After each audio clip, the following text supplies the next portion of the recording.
Hi guys. So I decided to make a video and my daughter decided to join me really quick. So you want to say hi to everybody? Hi. Isn't she gorgeous? I know. So I finally finished the digestion part. The part that I am going to be teaching or teaching you guys, not that you already know, reviewing, is lab 6, lab activity 6. So do the other ones on your own. Do the other ones on your own. They are either at home. This is what I'm dealing with all day, every day. They're either done at home or done via YouTube. I got nothing. Good luck. Enjoy. All right, I'll talk to you later. Bye. Hey guys, so we're going to talk today about the digestive system.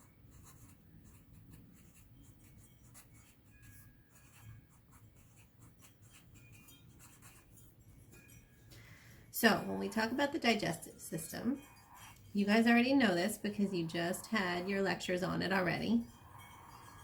But obviously pizza here, or any kind of really food, is going to go into the mouth and down the esophagus.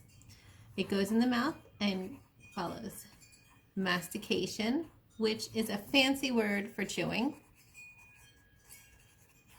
and it goes down the esophagus.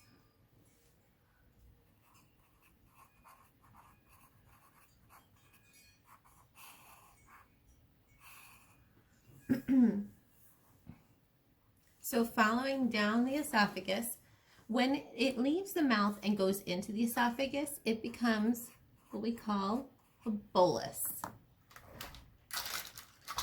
You know I like colors. So a bolus. From the mouth through the esophagus, and then this bolus goes then into, I'm about to draw it, into the stomach, which is right here.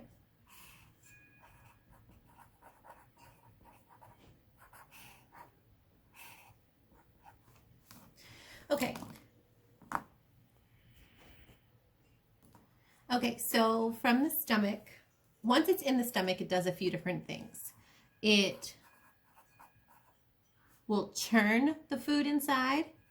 It adds HCl, pepsinogen, gastrin, mucus. I'm sure there's more things that I'm not thinking of. And then it follows down into the intestines. When it follows down, it turns into chyme. Okay, it's not chyme, it's chyme. So it's this liquidy goo, whereas a bolus is kind of like a solid piece of chewed up food. Chyme is like liquid grossness. I think it's a good way to explain it. So from the stomach, it goes into the small intestines. So I'm going to draw them really quickly now.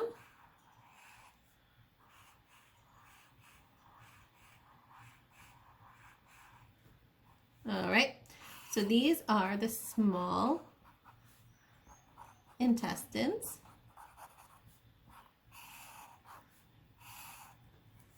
So here it mixes with, there's that with again, accessory. That NZ is for enzymes. Enzymes. And this is mainly when there's absorbs. Absorption happens the most right here. Okay? Still, as it's going down, it's still considered chyme. However, there's a lot less to it because so much has been absorbed. And then it goes down from the small intestines to these large intestines.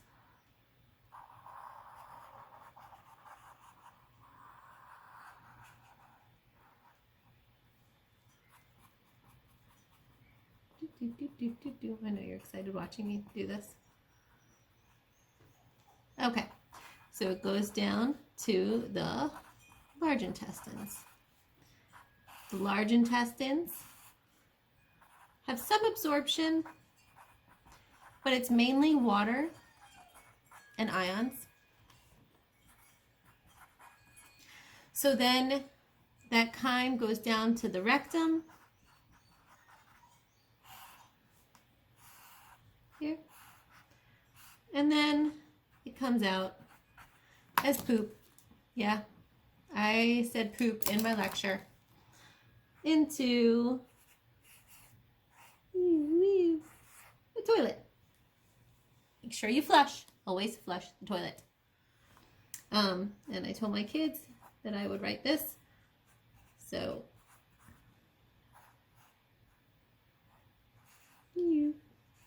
here you go. There's like my little poopy emoji that says plop plop. Okay, so this is the gastrointestinal tract. One big long tube from mouth to rear end to anus. However, this alone is not sufficient. You need the accessory organs.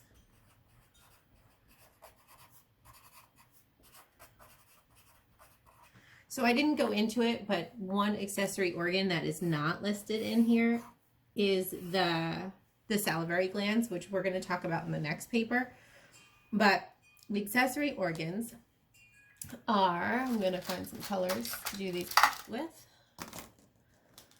We'll do, okay, the liver, which is going to be blue. Liver. The liver does a ton of things. The liver is a magical organ that just basically makes everything happen. But for our purposes, we need to know that it secretes bile. Okay, so here is the liver.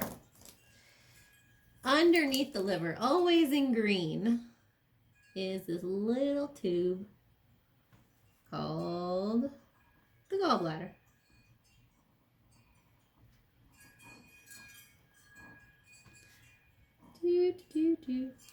All right. So the gallbladder, it houses the bile. If you imagine, it's like a bile water balloon, and it's filled with gross bile.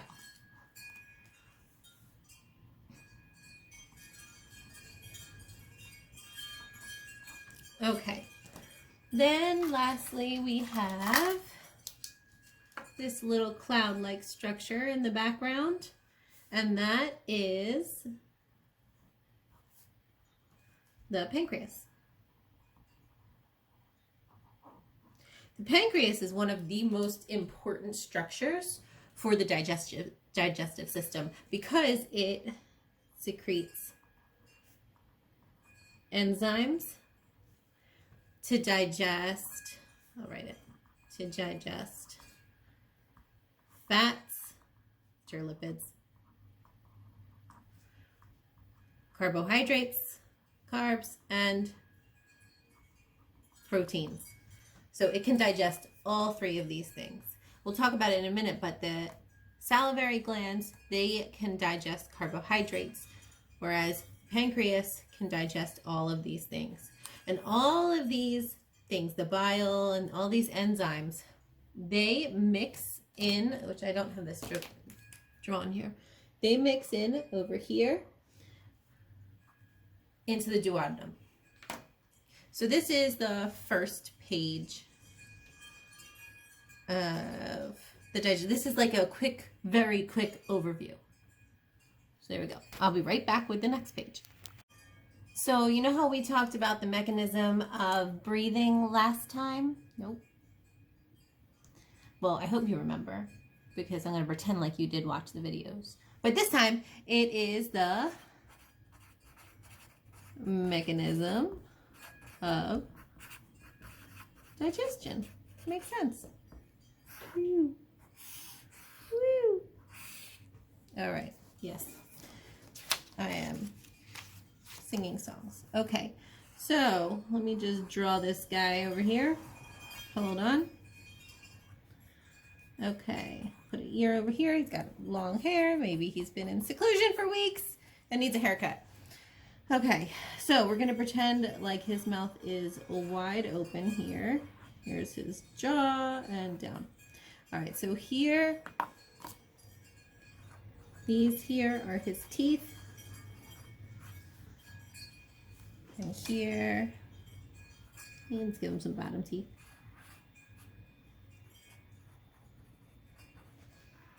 That's his tongue. Okay, so obviously for mastication to occur, you need the teeth and the tongue to chew and churn everything up. The teeth will rip it apart and the tongue smushes it against the roof of your mouth to chew it up more. However, there's more to it than that. There are the salivary glands.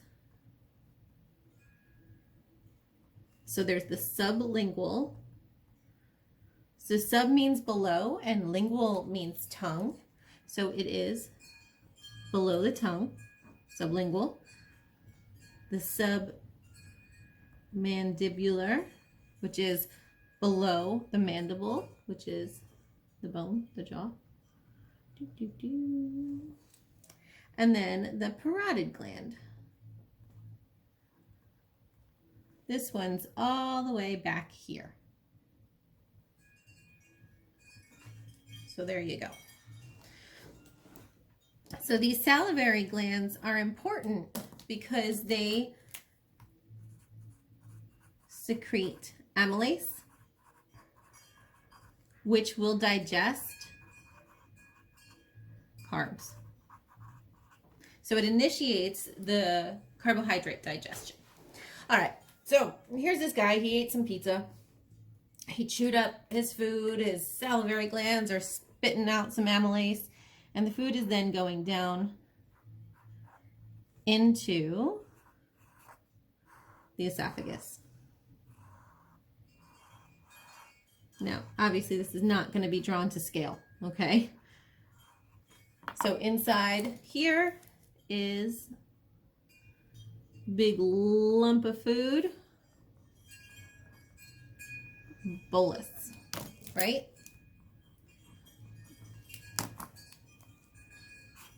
Bolus. Okay, so then it goes into this big old stomach.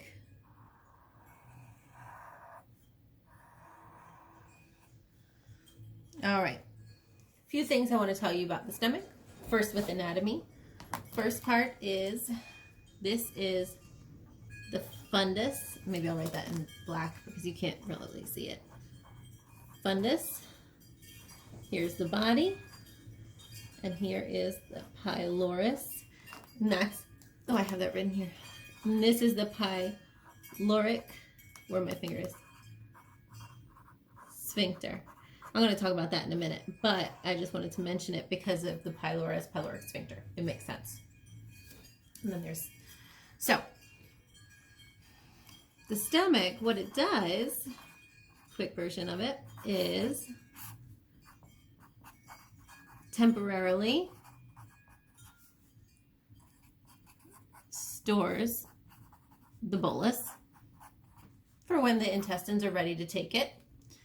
2, it churns the butter, churns the bolus. And the way it can do it so well is because inside it has 3 layers of muscles.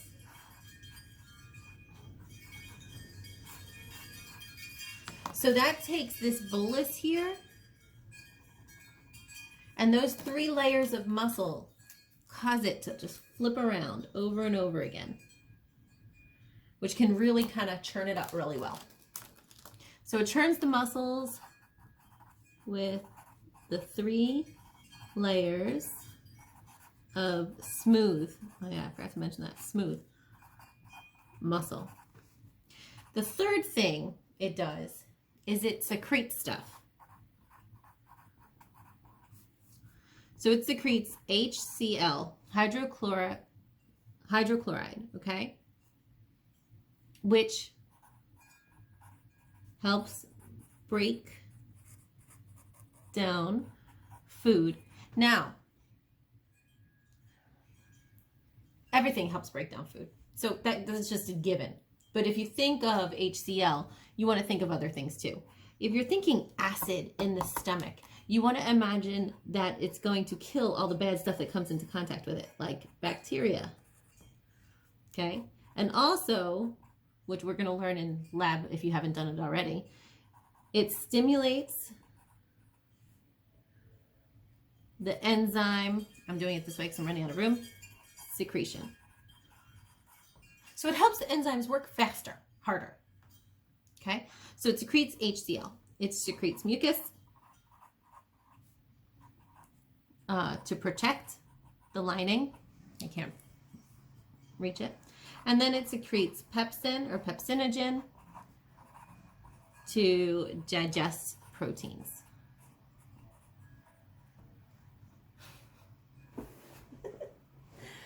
Okay, so the pyloric sphincter then, imagine it's right there. It slowly lets out a little bit at a time into the intestines. So we're going to make this long tube here, the intestines. Obviously, you know that's not how the intestines work, but we're going to just say it. So it opens in phases, allowing... I had to go to the bathroom because they drank an entire water bottle in 0.10 seconds. Okay, that's my daughter. You here right now? Telling you about how she drank a lot of water. Okay, so it opens in phases, allowing the chyme... I love you, boo. I said I love you, and she said shut up. Oh, she's almost 11. 3 days. Okay, focus. Pyloric sphincter opens in phases, allowing the chyme to enter the small intestines. So, here's little bits. I'm not going to color them all in, but little bits throughout. All right? So this is, I'm going to have to turn because I can't write this way. Duodenum is first, then the jejunum, then the ileum. Okay. So the small intestines where most of absorption occurs. But it needs help. Just like I talked about before. This long tube, which by the way, then it goes to the large intestines, which we'll talk about a little bit more later. Large intestines. We'll talk about more of that later. However, this alone is not going to do it because it can absorb a whole lot of stuff, but it can't digest it. So far, we have amylase that digested in the mouth. We have some protein digested over here, but there's a lot of other stuff that we eat that's not. I just realized you can't see the bottom here. There you go. Kind of. That's not carbs or protein. So, next slide. Hang on. Okay, I'm back.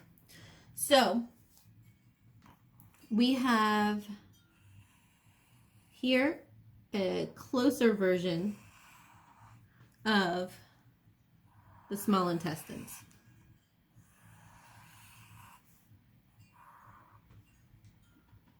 All right, so we have the chyme, gooey stuff coming in from the stomach in intermittent spurts.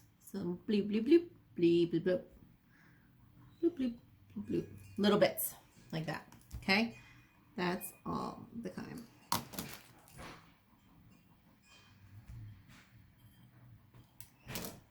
Okay, but that stuff needs to be digested. You with me? I hope so, because I'm talking to nobody. So, we're going to go up here and we're going to talk about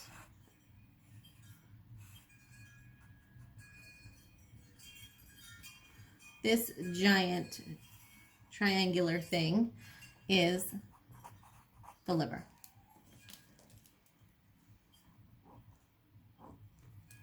And what does it produce again? Bile. Okay. Then you have this green water balloon over here.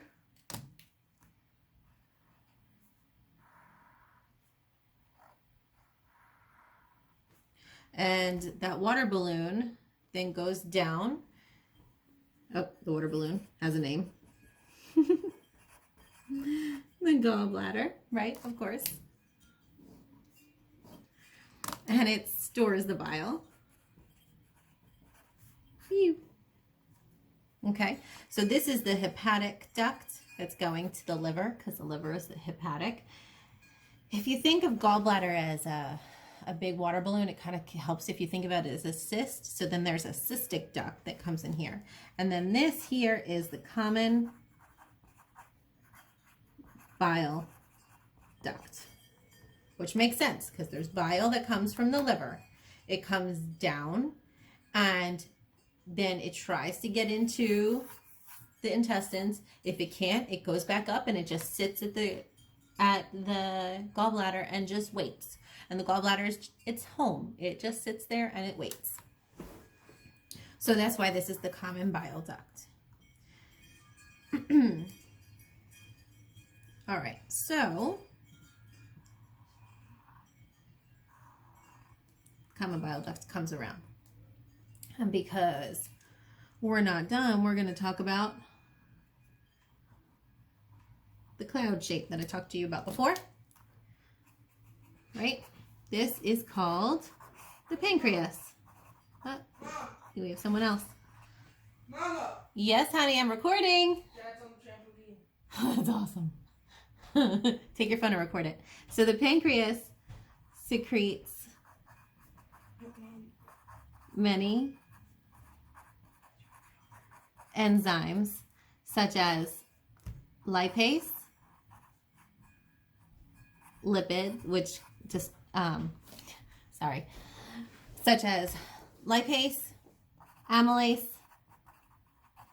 digest carbs, and protease, which digests proteins. All right, so inside the pancreas is a duct that looks like this. Kind of. And then it combines with the common bile duct. This is called the pancreatic duct.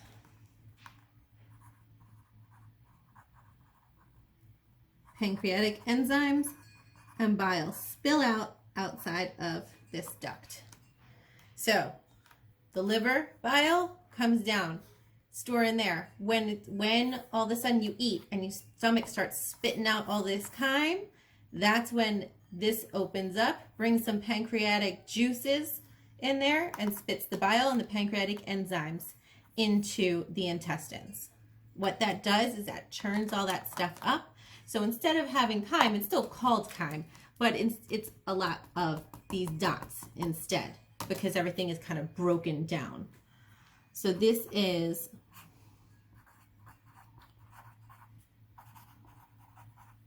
broken down chyme into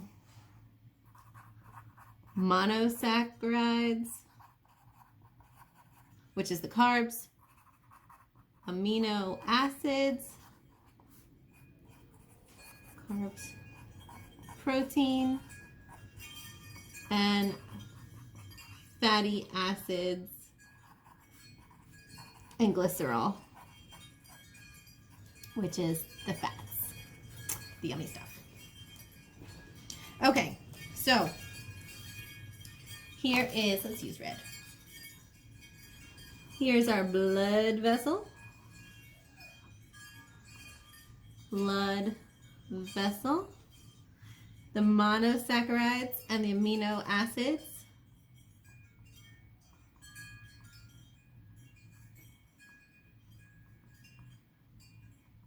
Go in there. And then in here, which is the lymph node or the lymph system, you get the fatty acid and bile. Go in there. Okay, so just to reiterate, small intestine, absorption. So if we look into detail, and I know you did this in lab a little bit more, but if we looked under the slide, we would see the whole pathway from stomach to, or from mouth to anus has the same 4 layers, but in the small intestines, they have these huge villi and crypts, villi, which has tons of surface area, which is for absorption. This is the mucosal layer, so it secretes mucus, and then underneath is the submucosal layer that has the vessels and the lymph nodes. That's where these things are, over here. I'll make it look Christmassy. Put some green in there. Should add some blue too, but that'll take too much time. So this is the sub, meaning below, mucosa. And then this is the muscularis, which has the muscle. Now remember, in the stomach, this has 3 different layers. In the intestines, it doesn't, but it has smooth muscle. And then this is the serosa, which is that outer protective layer. And this is the last page, which is good because my kids are all jumping on the trampoline and they're like, Mom, come jump on the trampoline with me. And when I say kids, I mean actually my husband too. He was doing that too. So this is now talking about the large intestine coming in, and this is going to take about 5 seconds. So here's the small intestines.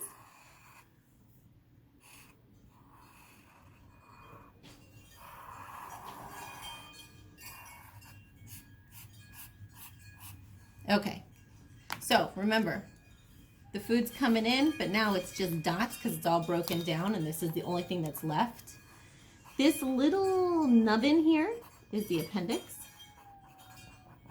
So this stores good gut bacteria. Because you know, inside the colon, and that's what I'm about to write, so this is the colon. In the colon, bacteria break down leftover food,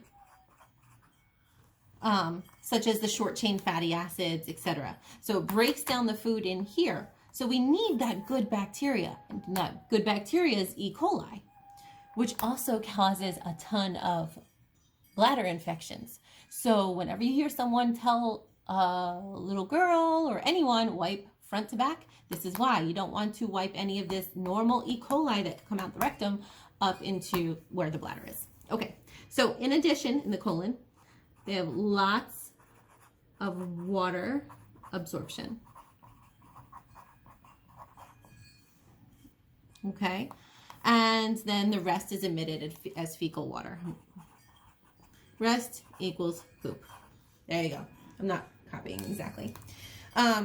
Just for completeness sake for you guys, I'm not even going to redraw it. I'm just going to show you on here. Just because I wanted to make sure you guys knew the different layers. So here's the appendix. You have the ascending colon, transverse colon, descending colon, sigmoid colon, like an S shape, and then the rectum, and then the anus. And that is my story. And now I am done. And my kids are going to be so happy because I'm going to go jump on the trampoline. I hope you guys all have a great rest of your day. And I will talk to you later. Peace.